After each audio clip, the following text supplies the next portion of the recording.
All right, guys. Sorry for the delay. What's going on, everybody? It is LCMuscles here, and today it is time for the Painting Game Podcast, episode number 11. Oh boy, here we go. It's gonna be a fun one today. So many good things to talk about. And to introduce myself, I'm sorry. I'm sorry. I was a little late. I was finishing off with my last female client. She was a doozy. oh man, I'm not working at all this week. I took a week off, so I can be on vacation. You're bad, Jerome. You're bad. You're naughty. Oh god. No ice cream sandwiches for you. You asshole juice. Oh god. Give me 1 second. I just gotta plug my earphones in. All right. There I go. There? Mm-hmm. All right, good. I just want to make sure. I thought you would have an intro or something like. Greetings, other YouTubers. Thank you for watching the next Payday Gang installment featuring LCMuscles, Lucas Canwell, and yours truly, Romy, J Money, Jerome Latimer, and we're gonna go over the plethora of topics to go over. Most of it's gonna be movie topics from my side of the story. So I got a few topics that I got a really big opinion on. Mm-hmm. All right, guys. So let's start this off with the movies that we've seen this week. Oh boy. I saw 4 films. Same here. Saw 4. Okay. I was gonna see 5, but I just didn't. I had it loaded. I just didn't get to it yet. That's Aloha. I heard that movie was ass. Oh no! Don't see that movie. Joe hated it. My name is Joe. I don't like any movie unless it's boyhood. That's not true. I don't know if that's true, Mr. Casual. No. The boyhood is not overrated. It's one of the greatest movies ever made. I'm having an ulcer. Oh god. He sounds like a fucking penguin giving birth. It's a very good point. Oh god. 6 pounds. What films did you see? I saw 4 films. 3 out of the 4 were fucking. They were phenomenal. They were phenomenal. Yes, the first 2 of them I saw with my nephew, my little buddy. One of them was Ant-Man. I finally got around to see Ant-Man. So what you think of Ant-Man finally after you've seen Okay, first of all, I'm gonna say this right now. Fox Studios, give the rights to Marvel Studios instead. Because Ant-Man is I don't know how to say the word perfect, but it is it's a superb definition of how to do a superhero film. This movie is fucking awesome. That is awesome. This movie is awesome. I love Ant-Man. I love damn near everything about it. But what else? I take that back. I did see 5 films. I'm sorry. And I'm going to compare this to another film. Richard Roper, sometimes I wonder what the fuck are you smoking in your pipe? Because he gave Ant-Man a C, yet he gave the Gallows a B. How do you give the Gallows a B? That's another movie I saw. The Gallows. Oh no! This movie is fucking awful. Mm-hmm. I mean, there was one scare in the movie that got me good. I will admit there was one. It's like towards the 3rd final act of the movie where they're on the spoiler, where they're on like the top part of the play set, where they hang the lights and shit, and you'll see, and all of a sudden you see the hanging corpses. That part got me. I was like, oh shit, Otherwise, this movie is fucking awful. And the twist ending to this movie, oh my god. Pixels has some competition for the worst ending of the year. Really? Yeah. Alexander the Great was right. He's like, worst twist ending ever. I'm like, it's one of them. It's so ludicrous and so ridiculous that you have to see it for yourself to believe it. I'm just watching it. I'm just like, You gotta be fucking kidding me. You gotta be kidding me. It's so awful. Trust me, I did not want to see the Gallows. It looks so stupid. I just didn't know it is. Typical fucking shaky cam or shaky found footage bullshit. Either watch Paranormal Activity 3 or Chronicle. All right? Chronicle, that was great. That is one of the we'll get to that in a little bit if you know what I mean. And then I also saw another outstanding movie, Mission Impossible Rogue Nation. Oh my god, that's awesome. What'd you think of Rogue Nation? I love it. It's the best movie of the Mission Impossible series. I put it slightly above Ghost Protocol. That's awesome. I'm definitely thinking I was better than Ghost Protocol too. This movie contains one of the best scenes I've seen all year. What scene was it? It takes place at the opera. Oh my god, the opera scene. That was so, dude. I mean, that I couldn't even do that if I was on my A game. And I went to film appreciation class. But yeah, John Matthews, he just texted me on Facebook. He said the Gallows was awful. Yes, it was awful, dude. The ending to that movie, I was like, you gotta be fucking kidding me. So, what would you rate each film you saw this week? Ant-Man a 9, Mission Impossible Rogue Nation a 9, The Gallows a 2. Oh, and my other 2 films. Okay, I know you and I are going to be talking about this.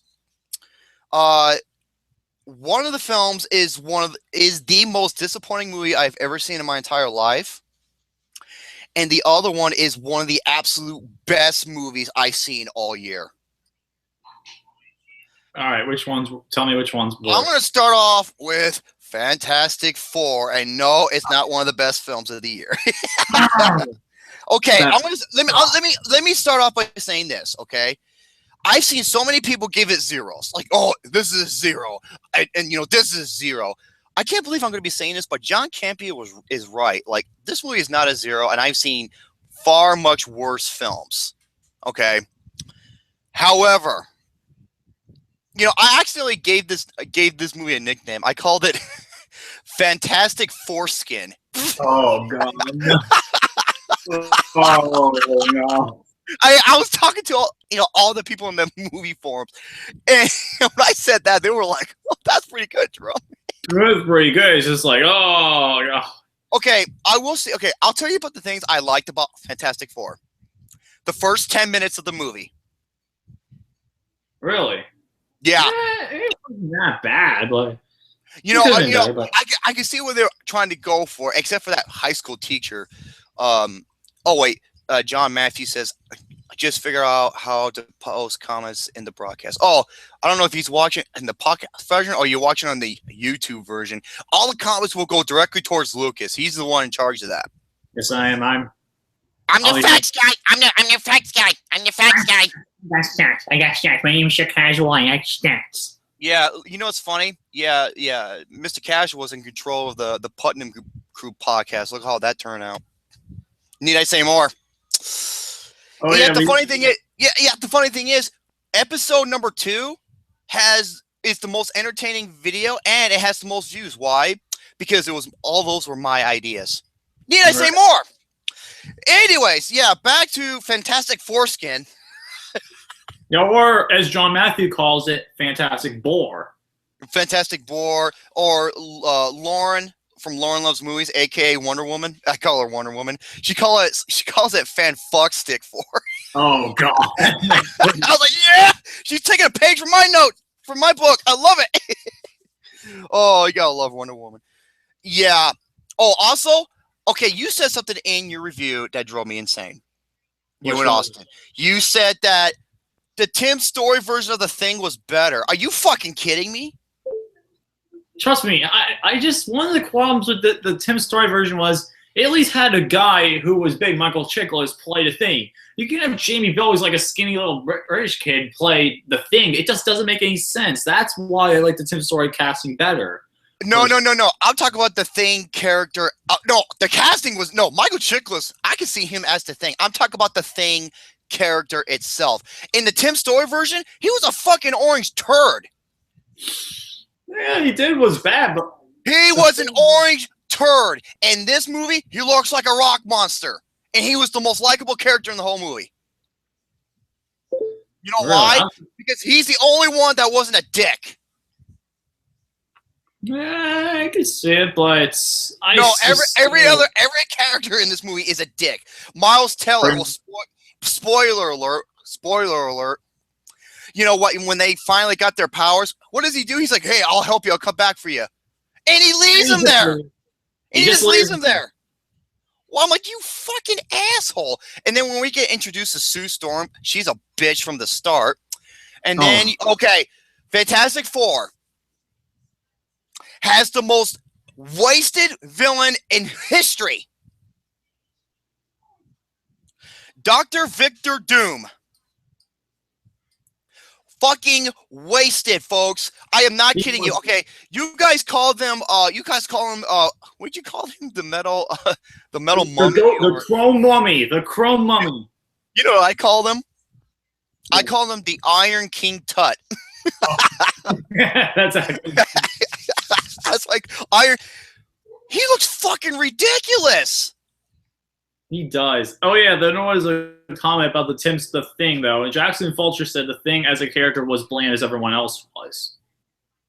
I wouldn't say that. I was actually entertained by him, but that's it. The first 10 minutes of the movie made him bored. Well, like I said, it was kind of I was like, okay, it shows him as a Mr. Fantastic, as a young kid, and that's how he met. Who becomes a Thing. I was like, okay, I can see where they're going. Oh my God. And I have to talk about this scene, folks. I have to talk about this. Don't worry about that fucking phone.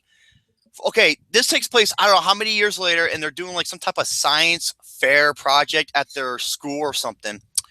And Miles Teller's character figured out a way to teleport a solid matter into another dimension. Okay, and back. And what does the high school teacher, Mr. Cul-de-sac, I'm gonna call him that, the high school teacher, Mr. Cul-de-sac, what does he do when they teleport it back? He says, "You're automatically disqualified because we're not here to do a magic show." That was such a stupid scene. Not even a couple minutes later, here comes this other guy, Sue Storm and her father. Offers him a full scholarship to like a 5-star institution. I'm like, wait, what? What? Talk about bipolar. I literally was confused at that scene. I'm like, what? I'm like, that fucking high school teacher should be doing janitor work, not fucking teaching. I agree, Justin Williams. He was wasted big time. Yeah, no, he's the most wasted villain I think I've ever seen in any superhero movie ever. You thought The Amazing Spider-Man 2 was bad? Oh. He did look like crap, LukeNukem. But anyway, what I did review with me and Austin was Doctor Doom's powers were not the right powers. They weren't. Okay, hold on. I thought he was able to move rocks like he did. No, he is not. That is not. Oh, see, I thought because I've seen that in certain games. I've seen that in certain other certain mediums. I've seen that. But when it comes to making people's heads explode like that dude from Scanners, I literally we also literally started laughing our asses off in that scene. I'm like, he makes the guy's fucking head explode. I was just like, what the fuck? Wait a minute. When does he have telepathy powers like he does? You know what he's like? He's like that dude. He was like that guy from the Fist of the North Star, except he doesn't throw any punches to make people's heads explode. He just uses his mind. Yeah, that was so stupid. I literally was like, what the fuck? Are you kidding me? Dude, like, Fantastic Four is one of the worst movies of the year. Okay, I will say this about the visual effects. All right. Some of them, okay, hold on a second. Some of them are actually good, and some of them are really bad. Yeah, they are. I couldn't like any visual effects in the movie, especially when Miles Teller's driving the car. Oh my God! Anything involving him. It's like this in the movie. Like, what? I mean, Austin started laughing. You know what it looked like? You ever play Super Mario 64 where you go to the main menu and you the can actually face stretch the Mario? And you actually stretch the Mario face? That's what it looked like. That's what I was thinking. Anything involving Miles Teller, his visuals were fucking garbage. His visuals were. I told you before, I liked the thing in the movie. I did. I really did. I loved his look because he looks like a rock monster, not a fucking orange turd. I do agree with that. He did look a little realistic, but and he sounded cool too. And he was the only character in the movie that was actually likable. He was kind of likable. He was. If I had to say that was the best part, like of an Absolute Zero movie, he probably was the best part of it. But otherwise, but he was barely in the fucking movie. He was. He was only like 15 minutes. 15 okay. Minutes? Oh my god! I told Austin this. Okay, you ever seen the trailer where the Thing is on this helicopter, or he jumps out of the helicopter and he's falling from like hundreds of feet, and he lands on this like vehicle or tank and blows it up, and he starts kicking ass? Right. That was never in the movie. No, it wasn't. And also the punch where Thing punches Dr. Doom. That's never in the movie either. Oh, when he raises his hand, up and he's ready to fucking. I bet you that was probably Josh Trank's version or parts of his version. Yeah, it was Josh Trank's version. And then I'm not okay, folks. This is the most uneventful blockbuster I've seen in a while because there is not one action scene until the very end, and it's fucking stupid. Yes, they cut off the action scenes kicking ass. Dude, look at Mad Max Fury Road. Dude, the last fucking chase sequence, remember that when they're trying to go to the Citadel? It's like 15, 20 minutes long, and it's like one of the greatest action sequences I have ever seen. And that was all practical. Mm-hmm. It was all practical. Oh, yeah, God. so overall, I gave the movie a 1 out of 5. Oh yeah, I gave it a 0. Yeah, so you can see your questions table. I know you're here. I know you did your review, and then Dr. Doom is supposed to be the own king of Latveria who runs his own country and has powers. Dude, Dr. Doom is one of the biggest Marvel villains in history. He's up there with Thanos. He's up there with Venom. He's up there with I'm trying to think of all the other Marvel superheroes. Like he's up there with fucking I'm trying to think of that name from like the Abomination. Hulk the Abomination. That was his main arch nemesis. Jesus Christ, dude. This was nothing but a cash grab. That's all this movie was. Okay, I'm not saying the reason why a lot of people ask me, Drum, why don't you give this a 0 thing? And I'll tell you why. Because I think Pixels, Lard Ass 2, fucking Pitch Perfect 2 is much fucking worse. That's because the films that piss me off the most are comedies that are so fucking awful. And if you looked at my top 10 list, 7 out of 10 films are comedies. They're fucking comedies. However, this is the most disappointing movie I have ever seen. This movie has so much potential, and it just fuck Fox. That's all I can say. Motherfuck Fox. All right, we got a bunch of questions to go over before we go on to the next one. I think I know what one of them is. Mr. Lucas, what is the ingredients to shrimp saucers? I don't know that one personally. I'm sorry, I don't know. And then we do have a couple comments here. I'll say the best one for last. We got Alex Meyer saying they did film some of the scenes of the Amazing Spider-Man 2 in my city, where he was talking to Justin, and Justin Williams said he did like the Amazing Spider-Man 2 more than Fantastic Four.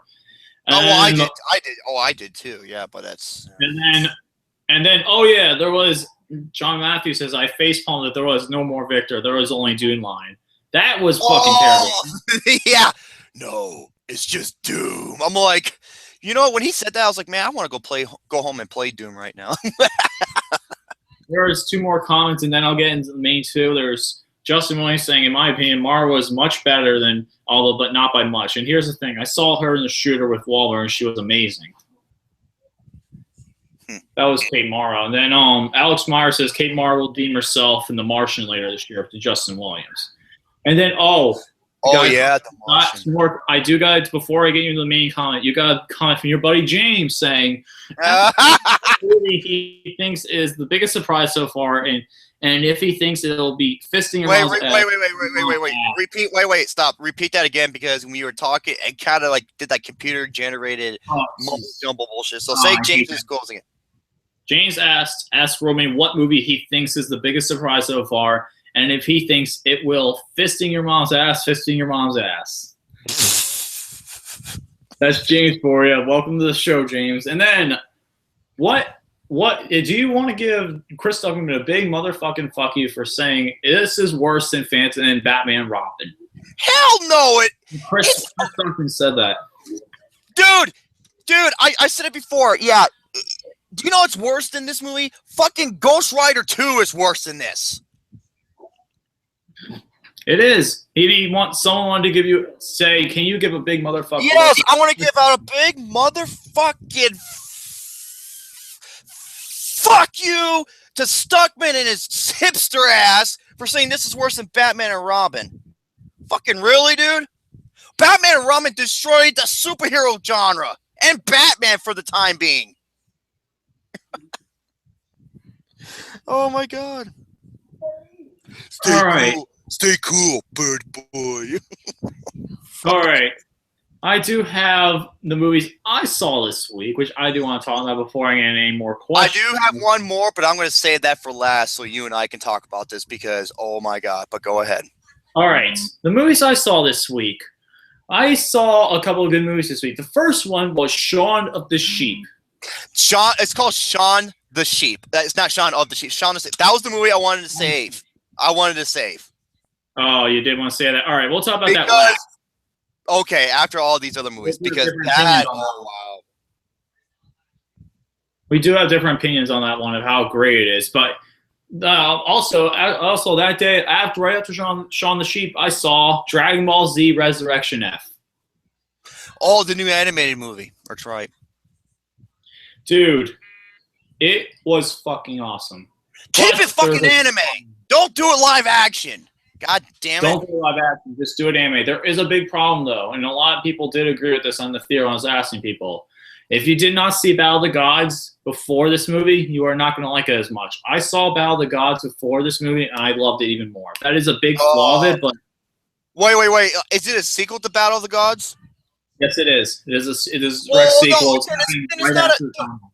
Then it's not a problem. It's a sequel. Means you have to see the previous films. It is true. You do have to see the previous film. So much fucking sense. It makes so much fucking sense. It's like, I'm going to go see Terminator 2, but I haven't seen the first one yet. Holy fuck stick. Dragon Ball Z, though, Resurrection F, for me, gets a 9.5 out of 10. And then the next one I did talk about Fantastic Four already, is 0 out of 10. And then The Gift. I saw that on Friday night. Okay. I was not able to see this movie, but let me tell you something. Oh, my God. I first saw the trailer. I'm just like, I don't know if this is going to be good or not. Then I'm looking at Rotten Tomatoes. That's like a 92% rating. This is Joel Edgerton, the writer and director of this movie, and one of the main stars. If you don't know who Joel Edgerton is, watch the movie Warrior. Need I say more? I want to, and everyone I've been talking to is saying, including Lauren, Lauren, she said it was incredible. It was. Is this a type of film where you got to know little to nothing as possible before going in? Yep, I only saw one trailer, but the main trailer didn't show anything. Okay, because I heard there were some things in this movie that you're like, whoa, I did not see that coming, and you don't want to spoil any. This movie. After I watched it, I literally got in my car and drove home without any music on, just to say, "Holy shit, this film was amazing!" Like, were you looking over your shoulder, be like, "Okay, the motherfucker is coming after me"? No, I was literally just like this. Oh my God. Well, I can't see it because, like I said, I have the bandwidth. And I'm not going to spoil anything. Go see the movie, but it is a perfect revenge film. It is the best thriller film since Nightcrawler. Wow. It's the best thriller film since Nightcrawler. And this is Jason Bateman's doing a serious role because usually he does comedy. Jason Bateman needs to do more serious roles. He did great in this movie. So did Rebecca. I'm trying to. Is Rebecca Hall? Rebecca Ward. Think of Rebecca Hall as the way better version of Katherine Heigl because they look the same. They do look insane. I do agree with that. Alex does want to see it because of the critical praise. Thank you, Alex, because this movie is, I can't praise it enough. It's this year's Nightcrawler. It's so tenseful, especially some of the build-up scares in the movie. Oh my God, I literally, Christ, I literally. Richard Roper praised the ever-loving shit out of it, too. Oh my God, dude, this film is amazing. This is what he said. This is what he said about the gift. He says, this movie was made by guys who absolutely love movies. It is. I do agree with that. And Joel Edgerton, it's since Ben Affleck has a person directed and starred in the role of the movie, not since Ben Affleck.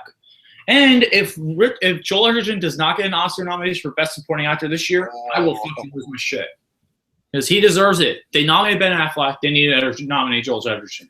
That's what I'm saying about it. It's a 10 out of 10. It's my 5th 10 out of 10 this year. I'll be damned. And then, finally, let's talk about Shaun the Sheep. Oh, before we get to that, Jack Harrington sent me this on Facebook. Or no, Luke and Jack Harrington told me about this. LukeNukem sent this. It says, did you hear that James Wan is doing a Mortal Kombat reboot? Oh, well, I like James Wan as the... I'm sorry, he's not the right. Okay, I love James Wan, but I get the guy from the Raid 2. Seriously. What was his name? His name is Garrett. Okay, there's Gareth Edwards and Gareth Evans. Gareth Edwards and Evans. One did Godzilla. One did I think it's Gareth Edwards. Correct me if I'm wrong. He also did that short film called Safe Haven. It was on VHS 2. It was the third story. One of the best short movies ever. Get him to do the Raid 2. He's perfect. I completely agree. But I'm not taking nothing away from James Wan because I think he directs action better than he does horror from what I saw from Furious 7. Mm-hmm. Oh yeah, though. But dude, Gareth Evans, dude, he was. I think is it Edwards or Evans? Because there's two of them. He was made to do a Mortal Kombat movie. With his style, with the way he directs action and the musical soundtrack he incorporates and the close quarters combat, he's so Austin and I have been saying this since day one.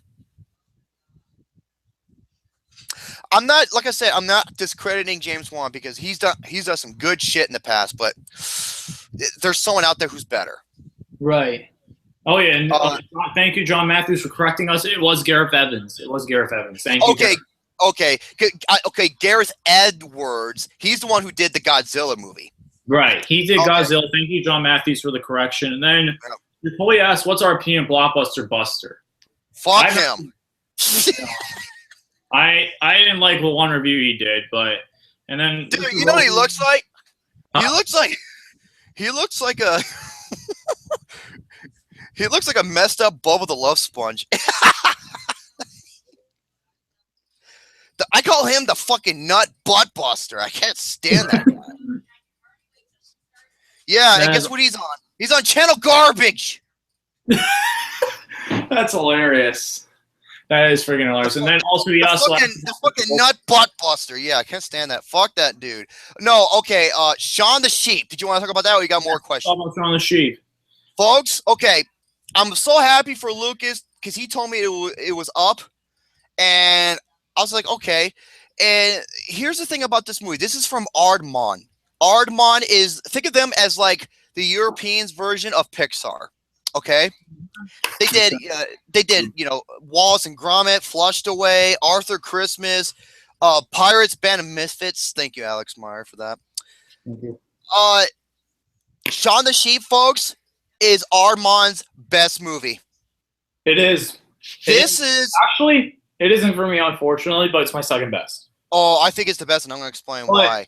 But because Walt and Gromit, the Crystal Were Rabbit has a personal connection on me. That movie was. Oh, okay. Yeah, it's got a personal connection. There's a clay model with a hot shemale, and that Bad Jerome, naughty. She had the big banana tits, the big dinner plate nipples. I mean, Christ, her nipples were like the size of manhole covers. Jerome, what the fuck is wrong with you? You're bad. You're nutty. You're fucking naughty. No more Twinkies. No more Burger King. You don't get no more double cheeseburgers. you fucking asshead shit nugget. Every time I do that, it makes fucking Danny Boy crack up like crazy. Yes, Shaun the Sheep. Okay, folks, this is a stop motion animation movie. Looks so beautiful. And this entire movie, just like the television show, this entire movie, there's not one single line of dialogue.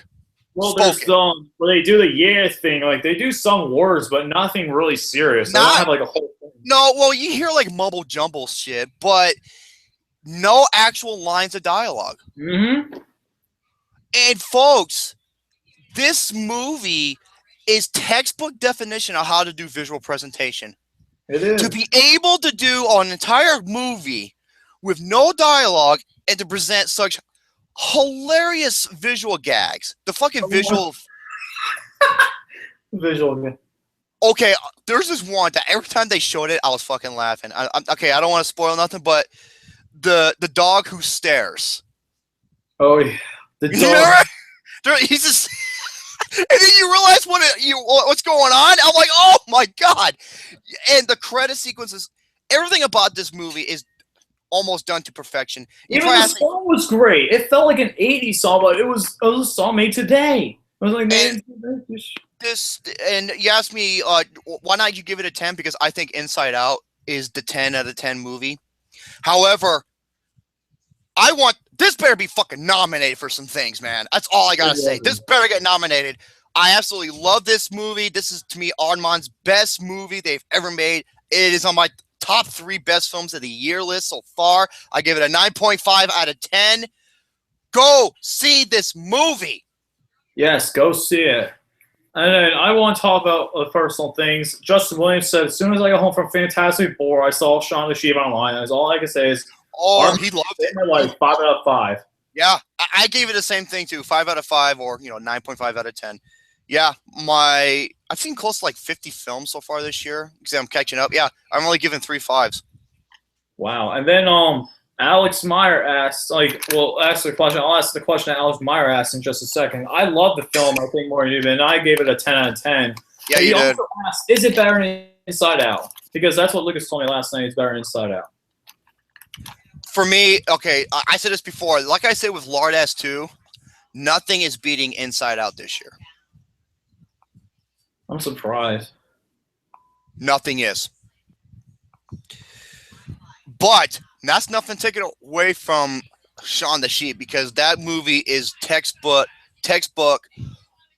classic entertainment at its finest.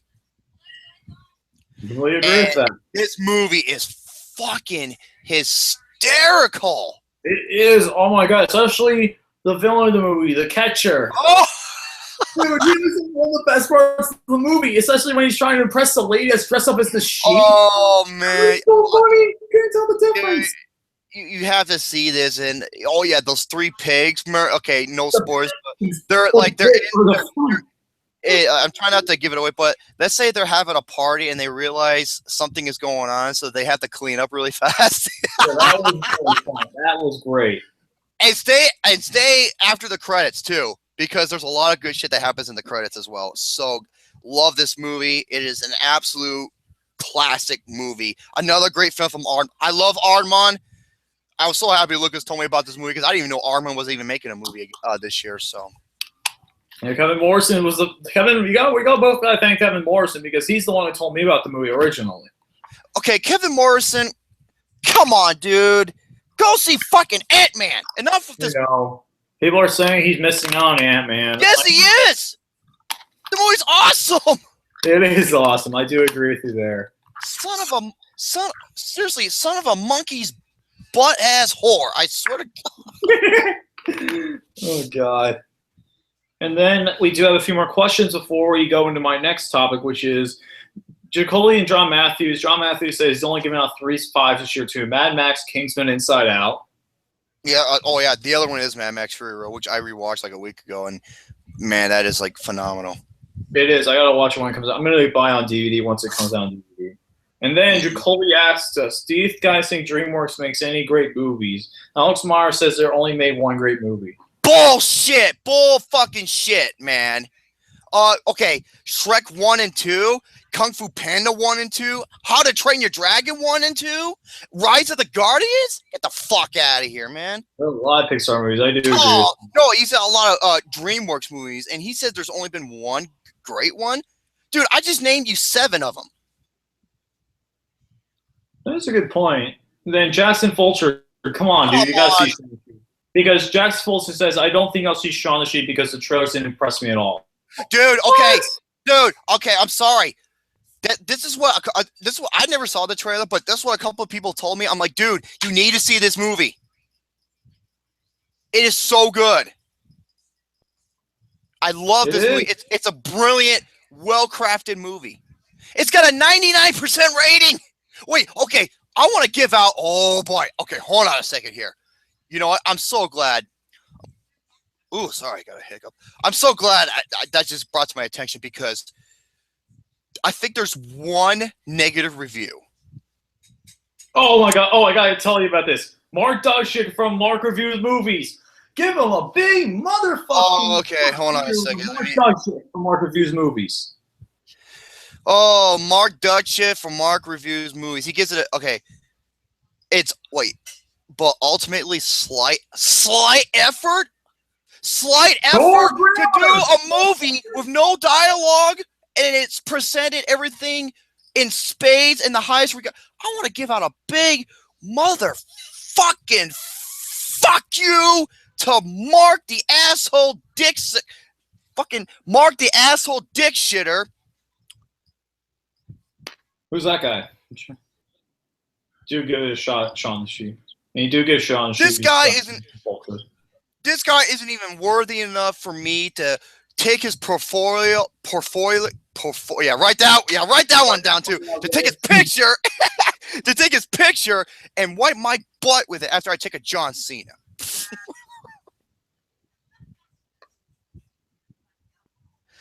Oh my God! You know, speaking of that, I do have a couple other topics I just want to go through. All right, let's do one of your topics, and I got to rant about something, though. I want to rant about this right now, actually, before you get into your topic. And this is really important to me. Me and Alice and I were discussing this. And this is the James Holmes verdict. The James Holmes? Shooter. The shooter from who killed? I forgot how many people he killed or he shot. Yes, right. He only got life in prison. He should have been given the death penalty. Motherfucker! If you killed that many people, they should kill you back. The one problem was Alice explained it though to me was the jury wasn't unanimous, and they thought he was psychologically ill, and that's why they wanted to put him in solitary confinement in a solitary cell for the rest of his life, pretty much. You know what this shit reminds me of? What's that bitch's name who fucking stabbed her boyfriend 30 times? I don't remember her name, but I do know who you're talking about. It's here. It took place right here in Arizona. Oh yeah. Yeah, it reminds me of her because the jury was not unanimous. No, it was not. Motherfucker, shoot this son of a bitch, man. Please, just have have a firing squad and just go guns up. Yeah. Get like the Revolutionary War. Get a bunch of muskets and just ready, aim, fire, and all fire their musket balls right at that motherfucker. That would be awesome. Life in prison, my ass. Bullshit. Oh yeah. Also, Jacoby asked us a question before you go on your topic. Who would you want to be your best friend, Chris Stubman or the nostalgia critic for you, Jerome?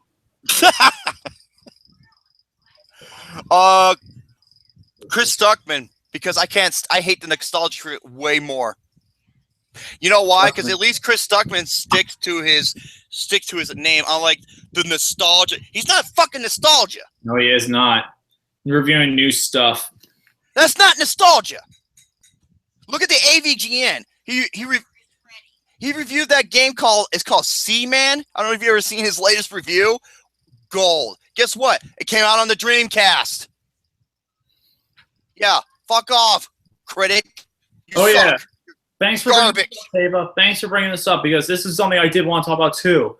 Question: what is your opinion of the news that we are going to get a new horrible remake of The Nightmare on Elm Street? Because in my opinion, why is this happening? This film does not need to happen. Not only that, I heard they're going to be doing they're doing a CG Freddy Krueger.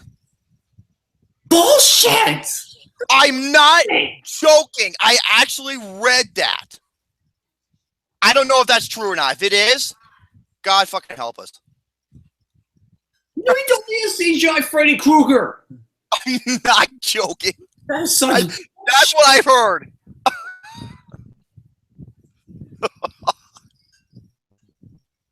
Dude, Wes Craven right now, I feel so bad for him because he created the original one, and the original one's a classic.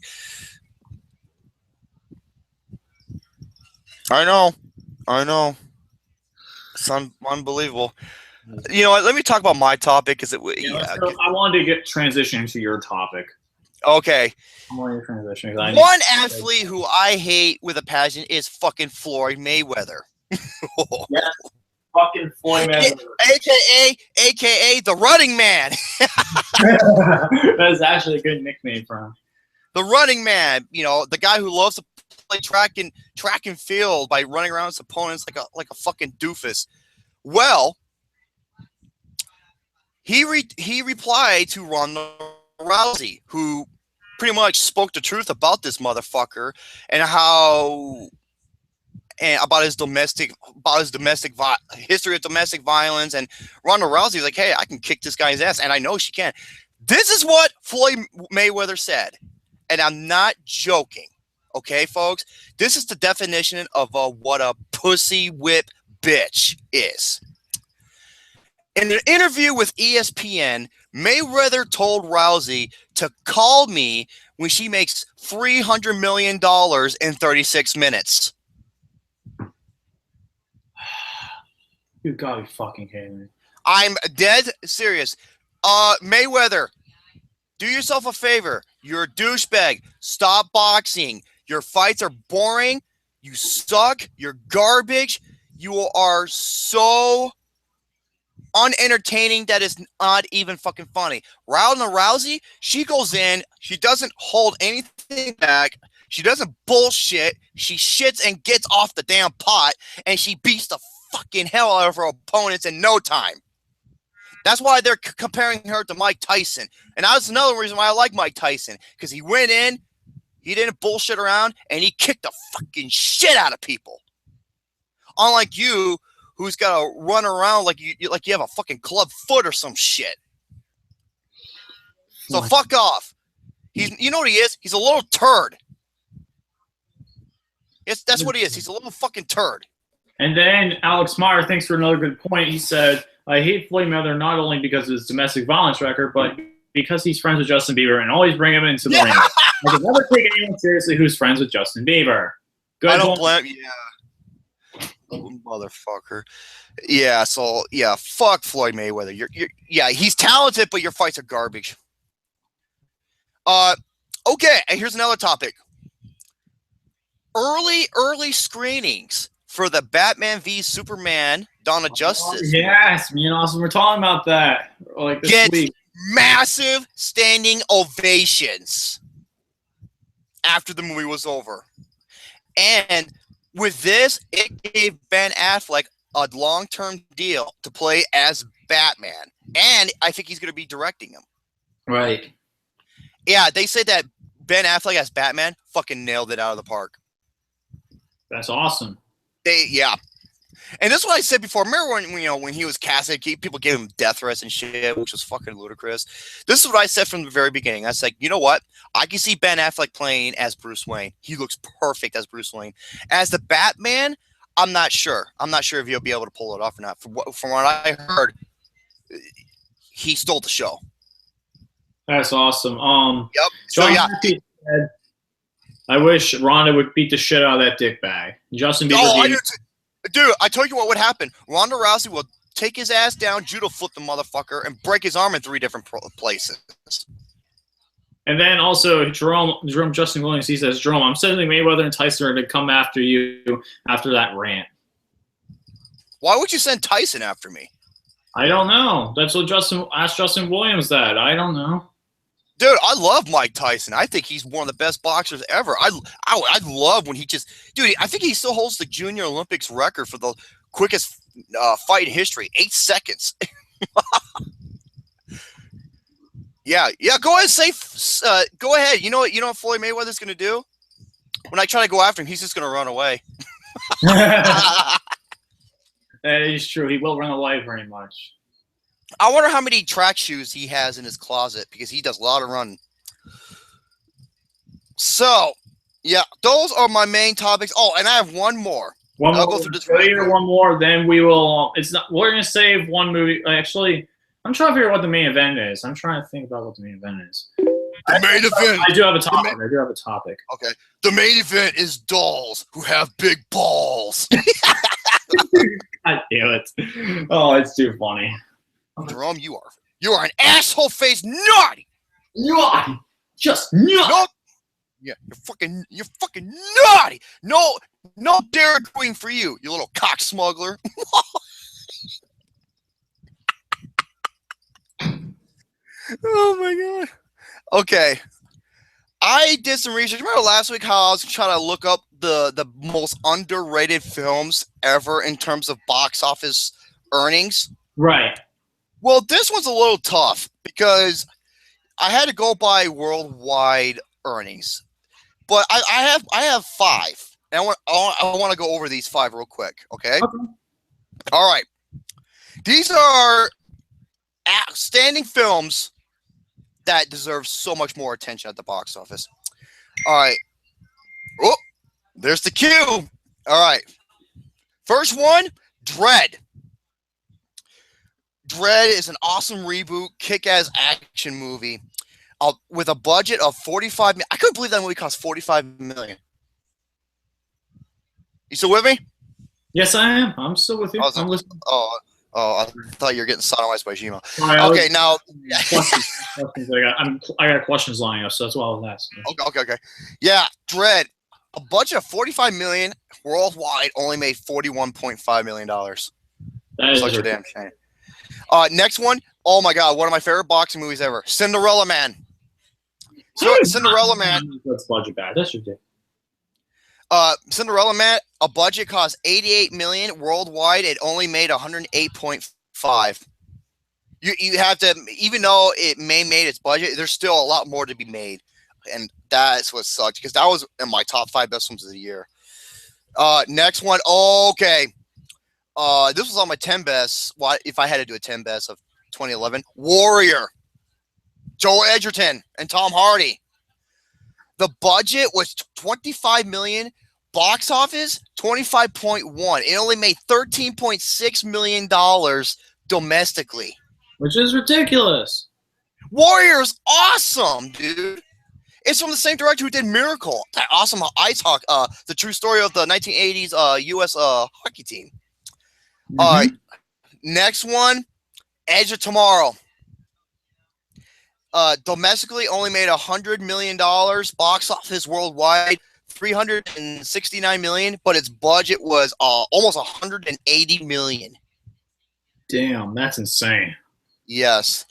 However, if you ask me, this is the most underrated movie of all time that deserved so much more money. This is in my top 5 best animated films of all time. The Iron Giant.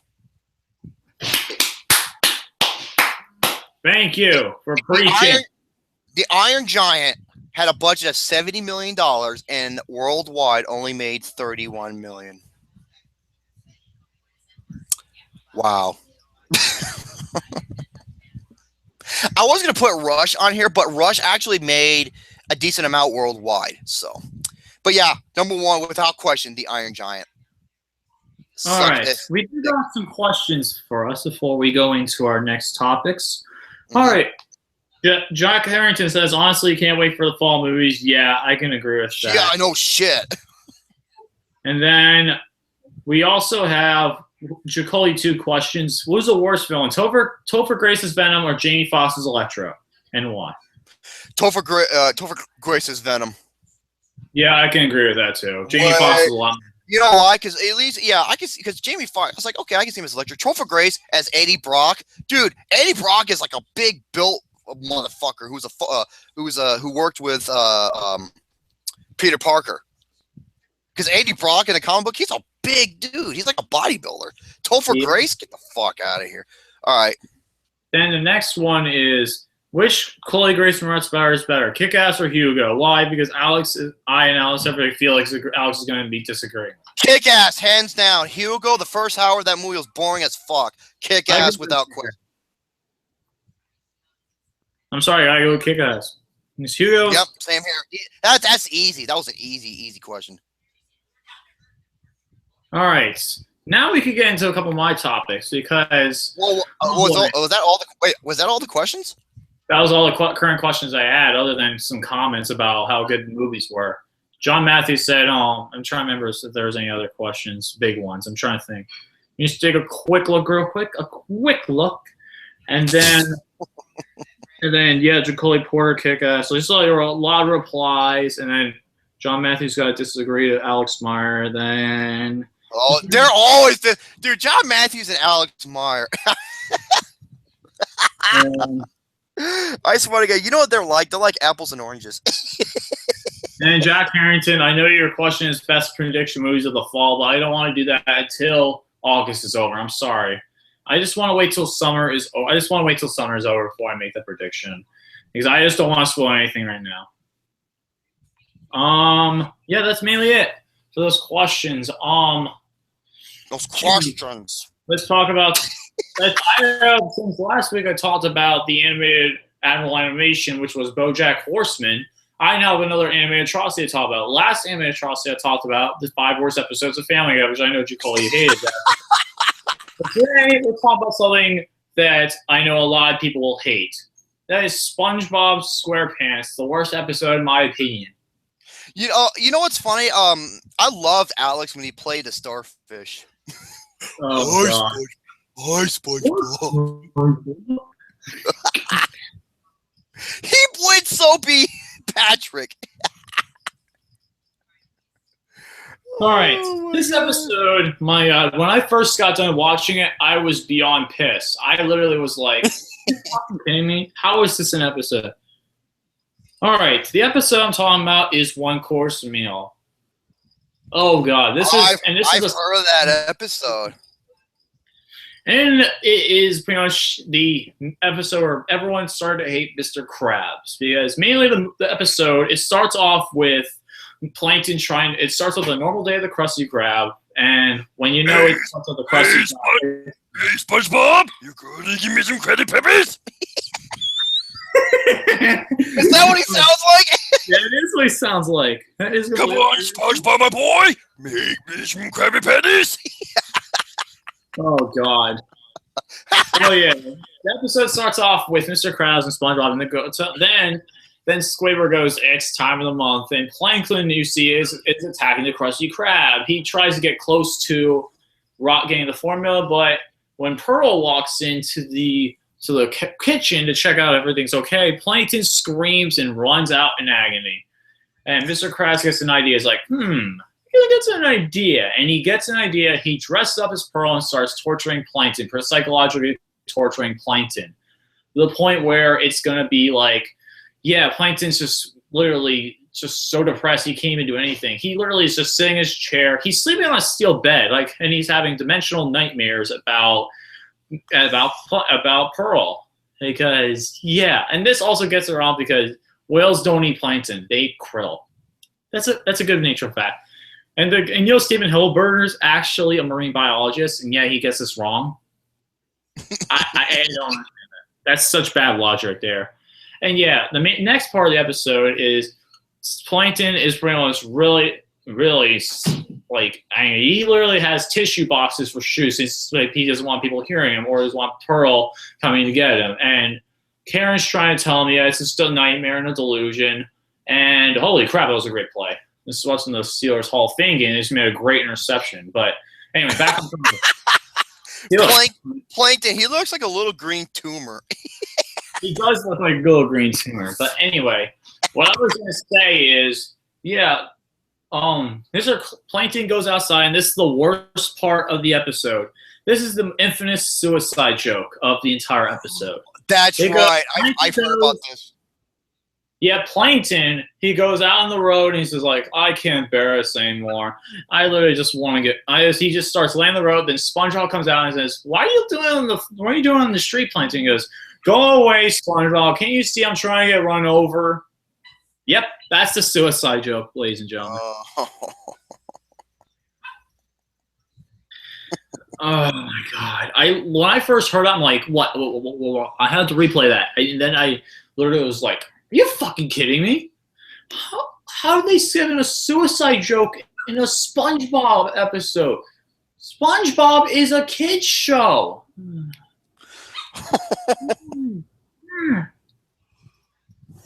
It would make more sense. It would make more sense if it was in a Ren and Stimpy episode. Yeah, it would make more sense, but not. This isn't the only other time that SpongeBob does it, because, like, the creators also had an idea where they could copy off the Squidward suicide creepypasta and then have another joke where it's called "Are You Happy Now?" and he gets a he pulls up a rope to try and like, feels like he hangs up a noose, but he actually falls over. He's trying to pull up his bird gauge, and it's a visual gag.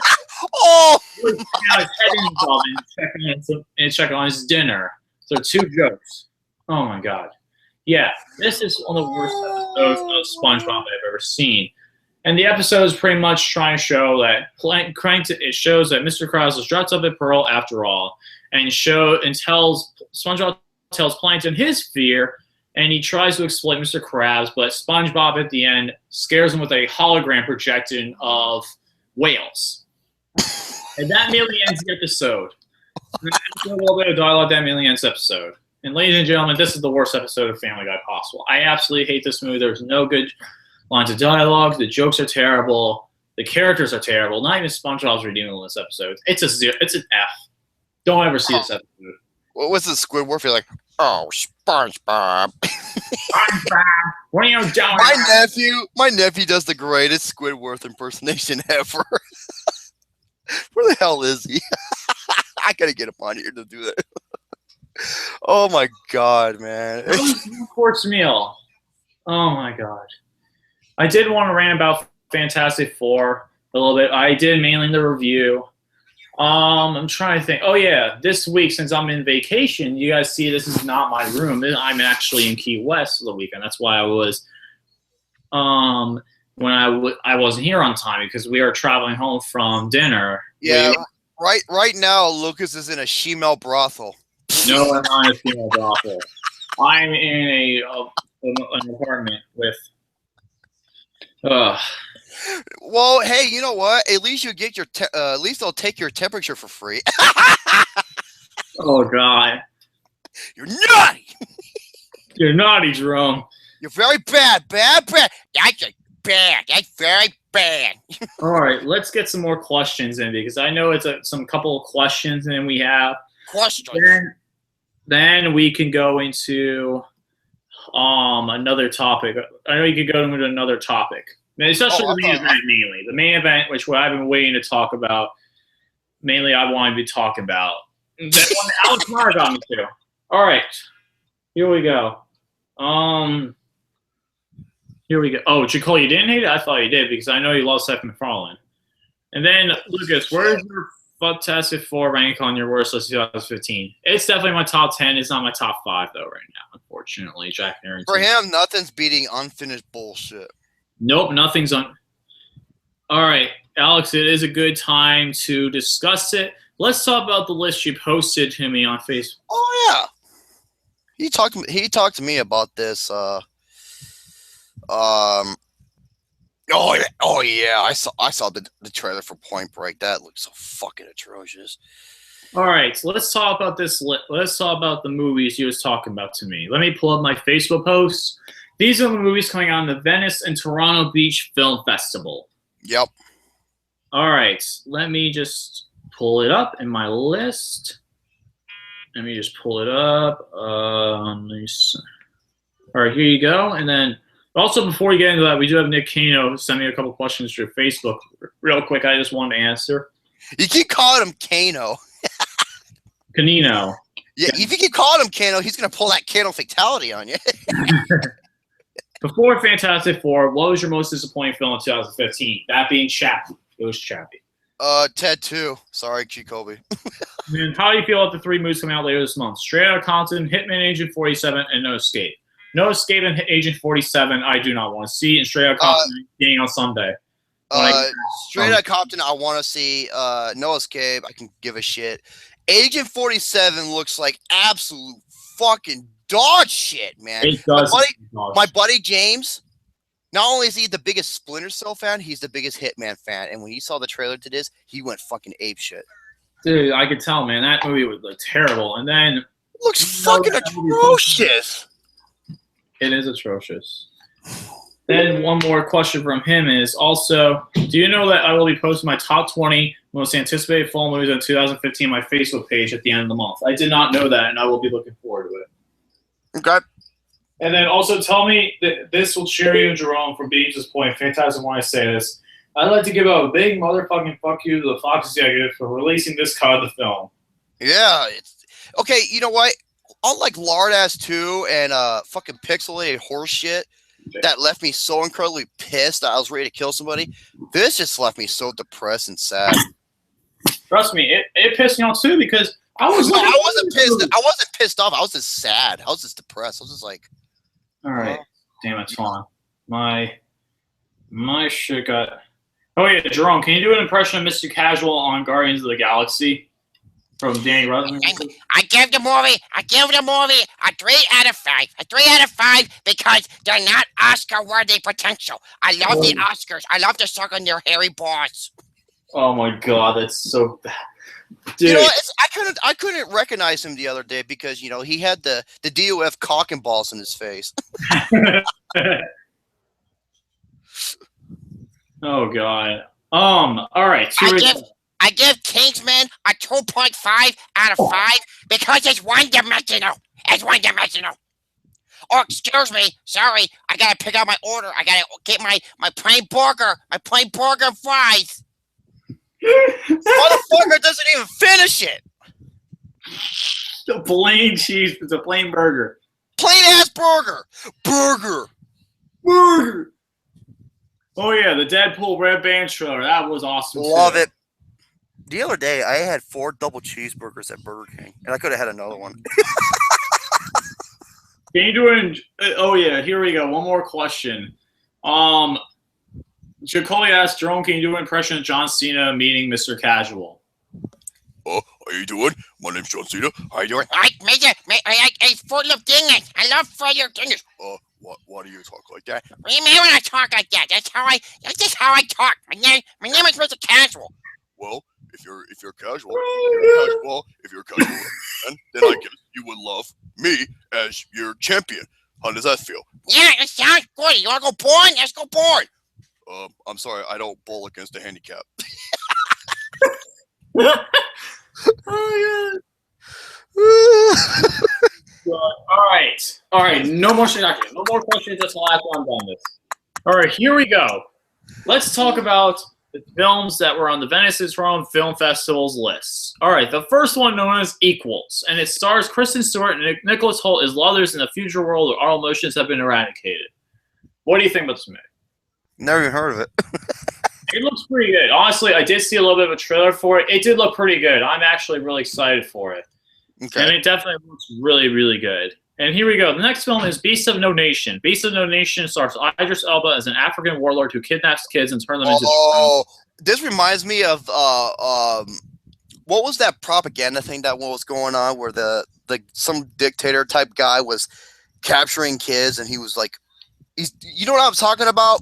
Yeah, I think I do know what you're talking about. I just can't put my can't put my mind at like my brain. That's what this. I can see Idris Elba playing a ruthless villain in this movie. So this movie looks insane. It does look really good. I did watch a little bit of, like, some movies about it. The Danish Girl is starring Edward Fleming as oh my god, a transgender woman who was in the early 1930s becomes one of the first people to go under a successful sex change operation from a man into a woman. And Alicia Vikander also co-stars as Lily Elber's wife, Gerda Wegener. You know what? I think this may help Eddie Redmayne from Jupiter Ascending's his performance in that movie. My name. No, I'm Eddie Redmayne. My name is Eddie Redmayne. Oh god, that Eddie, it's like that. This was definitely my. I hope that's my top 10 worst this year. Jupiter Ascending? It's not on mine. Yeah, it's my number 10 right now. It's my number 10. It's Everest. Yes, Everest is the true story.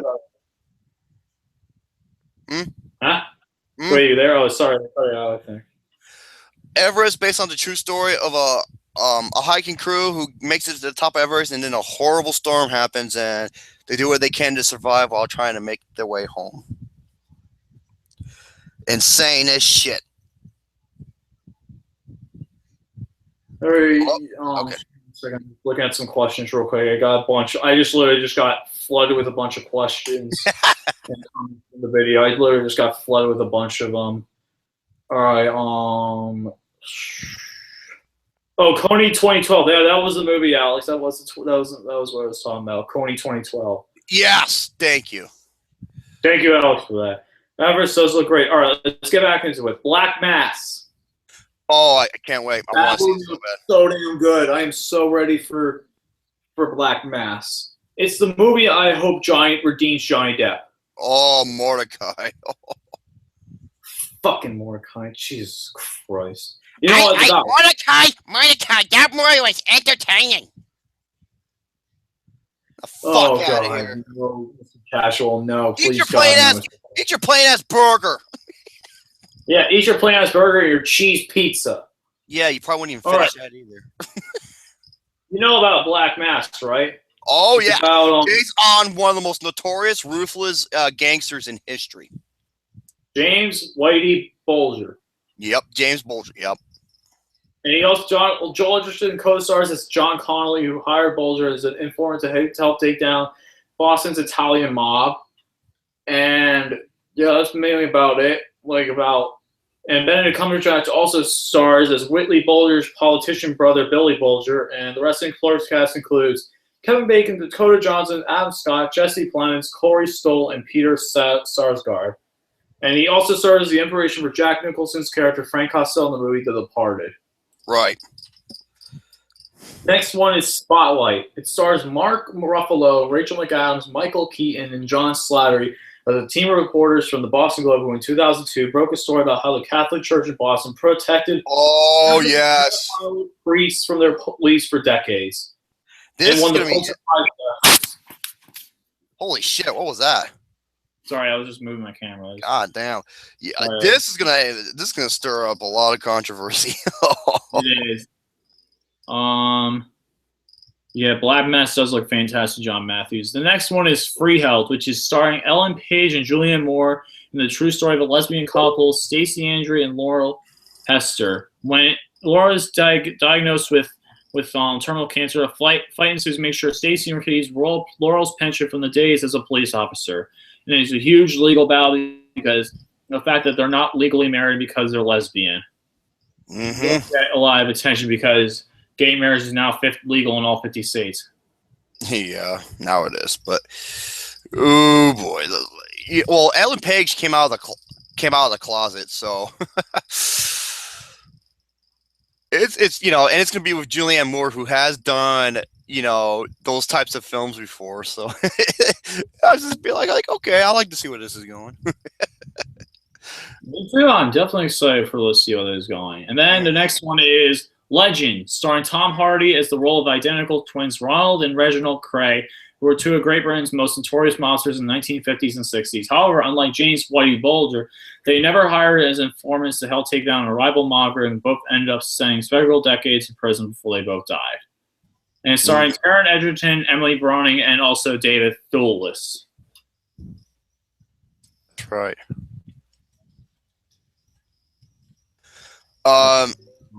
Okay, then the next movie. Now, this is one of my more anticipated films of the fall. The Martian. Yes, I'm so excited for The Martian. And basically, this is like a combination of Interstellar and like Interstellar, Castaway, and Red Planet all roll up into one. Right. It is. That is true. Hold on, I was putting something away. Shit. Sorry about that. Anyway, I'm back. All right. Sorry, I was drinking something, but. All right. So yeah, The Martian. I'm really excited about. It's starring. Starring Jessica Chastain, Jeff Daniels, Kristen Wiig, Chiwetel Ejiofor, Donald Glover, Kate Mara, Michael Pena, and Sean Bean.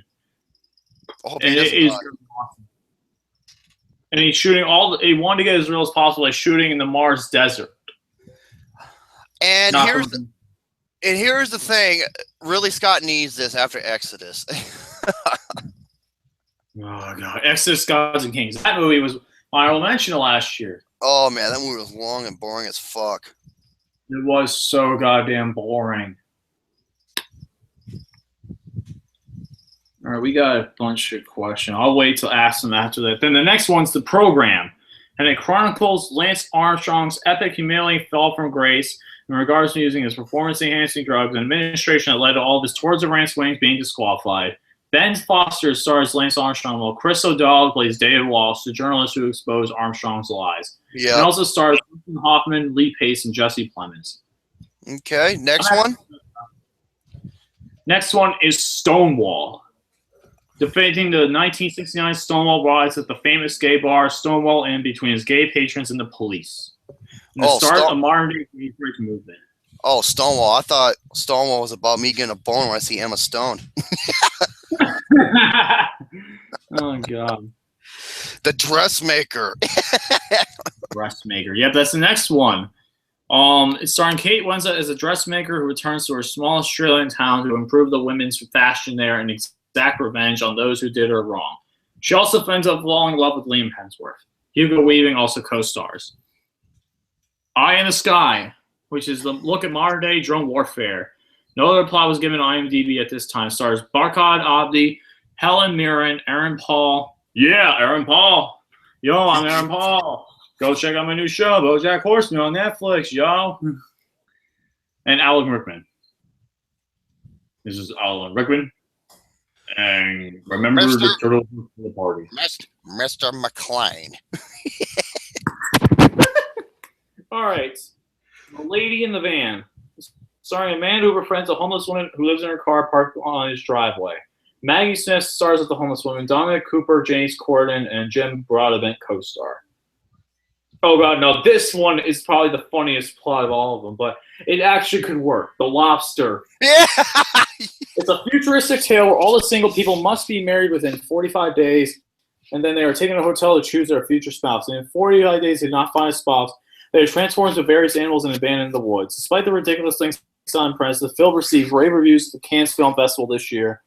Received rare reviews at the Cannes Film Festival and won the festival's third-place prize. Dude, I wonder what animal I would turn into because I'm sure as fuck not getting married. I guess, or don't do the dinosaur. For the God of God, don't turn into a dinosaur. Dinosaur. Remember the meme? And it also stars Colin Farrell, Rachel Weisz, Ben Whishaw, John C. Reilly, and Leah Seydoux. For the Cannes winner, blue is the warmest color. Oh. John Matthews says that's like one of the most overrated movies he has ever seen in his life. Which one? Blue is the warmest color. Oh, wow. I did not see it. Oh, yeah. Room. Let's talk about Room. Not The Room, talking about some movie, but Room. It's starring Brie Larson as a woman credited only as Ma on IMDb who raises his son Jack inside this one room for his whole life. The actor plays Jack. Jacob Tremblay last played Neil Patrick Powers and JMI's son in The Smurfs 2. Fuck! Why? What do you think about that, Jerome? Oh my god, next movie. You don't want to say anything? I want to hear the backlash. Oh my god. Fucking Sicario. Sicario? Sicario is about the FBI. Well, I did see this in the Saw Paul trailer. It's about a team of FBI agents who are sent to aid in stopping drug warfare along the U.S.-Mexico border. The cast includes Emily Blunt, John Bernthal, Benicio del Toro, and Josh Brolin. The director is Dennis Villeneuve, who also directed the film Prisoners and Enemy. That's okay. Yeah. Okay. I fucking love Prisoners so much. Enemy? No. I was not a fan of Enemy. I'm sorry. I can't stand that pretentious art house metaphorical bullshit. Son of Saul. We got 2 more left. Son of Saul is the Hungarian film that premiered at the Cannes Film Festival earlier this year and received lots of rave reviews, falling from critics who noted that although the film is really disturbing, it's another great, powerful portrayal in the Holocaust. And it's set in Auschwitz concentration camp in 1944. It's about a Jewish prisoner forced to burn the corpses of the fellow Jews. He also finds the survival when he finds the corpse of what he believes to may be his son. The film ends up winning the Grand Prix or second place prize at the Cannes. Hungary also announced that Son of Saul will be the film that submits to the Academy this year for consideration for the best foreign language film. Mm-hmm. And finally, but last and not least, Trumbo, which is starring Bryan Cranston as Hollywood screenwriter Dalton Trumbo, who was blacklisted by Senator Joseph McCarthy during the Red Scare of the 1950s, which he destroyed his career. And it also co-stars Helen Mirren, Ellie Fanning, Diane Lane, Alan Tudyk, John Goodman, Louis C.K., and Michael Stuhlbarg. So I'm very excited to see that one. That'd be a great Oscar contender, I think. It sounds like it. That's what I'm thinking. And now we got a bunch of questions. I was going to ask you how much. I was going to ask you how much longer do we have, because I hate to be the breaker of bad news, but I gotta have to get going in a little bit. No problem. Let's just answer these questions and we'll end the podcast from here tonight. Okay. I know a lot of it is just Legend looks really good. I'm just trying to find any good questions. I really don't know. I'm just trying to see if there are any questions. Out of all these movies, which one do I want to see the most? Hands down, Black Mass. Me too. Black Mass is gonna be awesome. Hell yeah. Do you guys think the last Witch Hunter will be good? Honestly, no. Say that again. Do you think guys think the last Witch Hunter will be good? Hell no! It looks awful. I think it's gonna be terrible. I'm sorry. Oh my god! It fucking looks so it's the same bullshit that we've always known about witches and stupid shit. Like, there's an evil among us. We must kill them. You know. Fuck. Yeah. Who's the worst Oscar host? Asked Jacoli Porter. Anne Hathaway and Franco. Those two were pretty bad. I don't know if they were the worst. Yeah, that's my move. One of my favorites was Steve Martin and Alec Baldwin. They were pretty good. Oh, they were great. I loved them. And Jacoli did a Joe impression. My name is Joe. My name is Joe. Guardians of the Galaxy is not better than Boyhood. My name is Joe. Boyhood. Even though it's a movie about a pretentious douchebag photographer, it's better than Guardians of the Galaxy. All right, then we got one more question, and I think we'll end it on here. What's Johnny Depp's best and worst performance? One of his best performances. You ever seen the movie called Ed Wood? I did not. It's a movie made by Tim Burton. It's like a biography type movie about the worst filmmaker of all time, Edward J. Wood. Oh, really? He did the movie Plan 9 from Outer Space and a couple other things. That's probably one of his best performances. His worst, fucking Mordecai. Hands down, Mordecai. It's his worst movie, too. Is the worst, but I also would like to see his best, highest rated film is Running Down a Dream, and Tom Petty and the Heartbreaker. I think his best movie. I think his best movie and his best performance is Ed Wood. I did not see Ed Wood. I think it's Tim Burton's best movie. I think it could be. I think it is too, but I will see it soon. All right. I think we're going to end it on there, guys. Unless you guys have any more questions, let me check this last one. All right, sorry. Let me just pull my camera down a little bit. Shrimp sauce. Suck. Yes, we know the one genre is going to suck. Yeah. What's the best Emma Stone performance? Some say Easy A. Say that again. What is Emma Stone's best performance? Birdman. Birdman.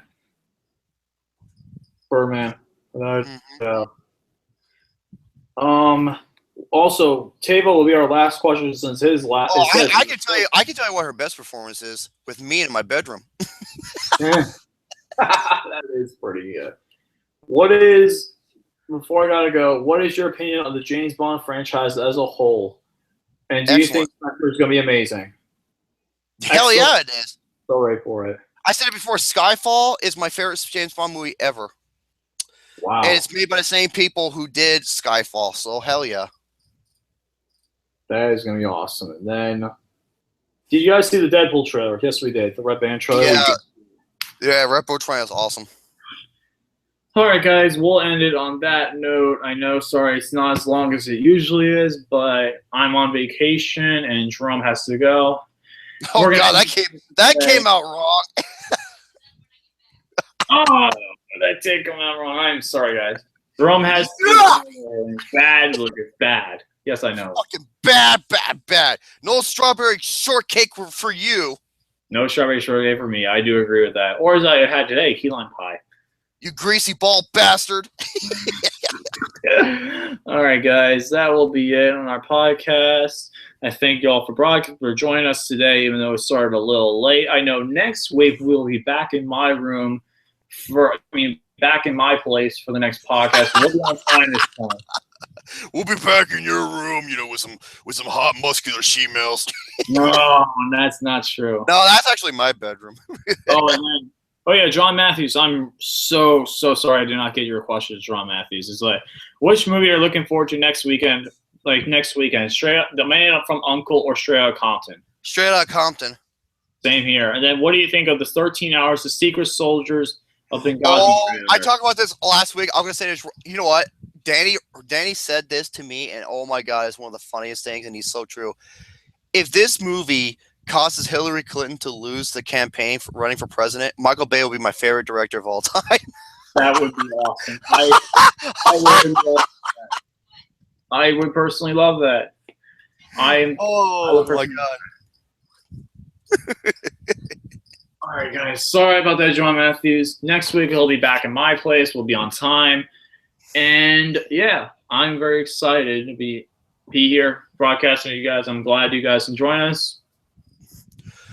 And thank you. Absolutely. Thank you so much for allowing me to be a part of this latest installment of the Pain and Gain Show. Tune in next week. Same time, same channel, where we listen to two good-looking, buff, me-headed some bitches talk about anything. And until the next video in the Pain and Gain series, stay tuned. And once again, motherfuck Hillary Clinton, the bulldog-faced bitch. Oh God. And